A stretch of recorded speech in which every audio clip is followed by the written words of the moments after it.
Throughout history, tyrants have risen and fallen, but how did the mightiest meet their end?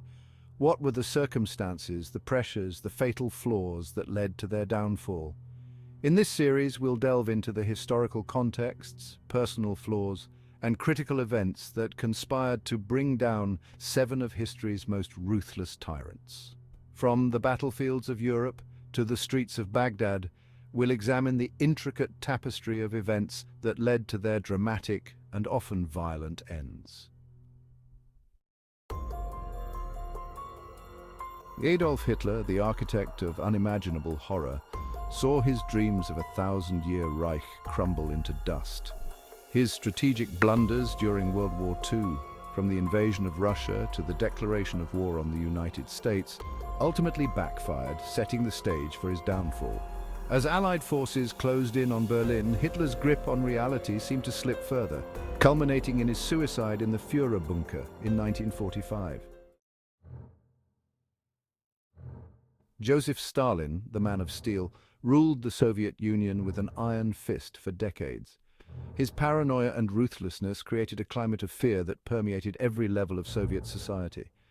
But even Stalin, the seemingly invincible dictator, was mortal. His health deteriorated in the early 1950s, and rumors of internal power struggles swirled around the Kremlin as his life drew to a close in 1953. Napoleon Bonaparte, the brilliant military strategist and Emperor of France, seemed unstoppable.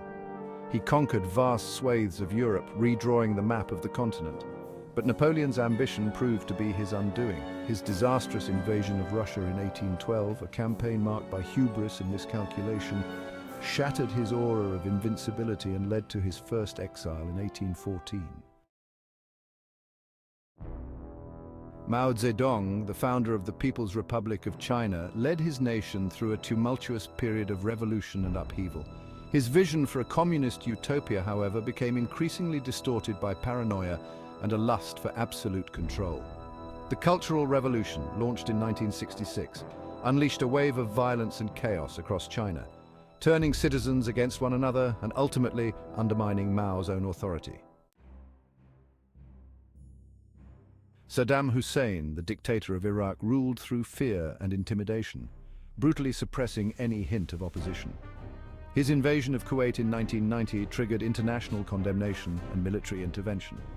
Following the US-led invasion of Iraq in 2003, Saddam was driven from power and became a fugitive. He was eventually captured hiding in a spider hole, ending his reign of terror. Benito Mussolini, the founder of Italian fascism, forged an alliance with Adolf Hitler, aligning his fate with the Nazi war machine. As the tide of World War II turned against the Axis powers, Mussolini's grip on power began to weaken. Facing mounting opposition both domestically and from the advancing Allied forces, Mussolini was ousted from power in 1943 and ultimately executed by Italian partisans in 1945. Idi Amin, the self-proclaimed conqueror of the British Empire, ruled Uganda with a brutal hand, unleashing a wave of terror and human rights abuses. His erratic behavior and violent policies alienated key allies, eroding his power base. In 1979, facing a Tanzanian invasion and mounting internal opposition, Amin fled into exile, ending his reign of terror but leaving behind a legacy of brutality and suffering. The stories of these fallen tyrants offer a chilling glimpse into the nature of power and the often brutal consequences of unchecked ambition. They remind us that even the most powerful individuals are not immune to the forces of history or the consequences of their own actions. The fall of these dictators also underscores the importance of vigilance, both in safeguarding our own societies from the allure of authoritarianism and in holding those in power accountable for their deeds. If you found this exploration of history's dark side compelling, please like this video, subscribe to our channel for more historical analyses, and check out our other videos for more intriguing stories from the past.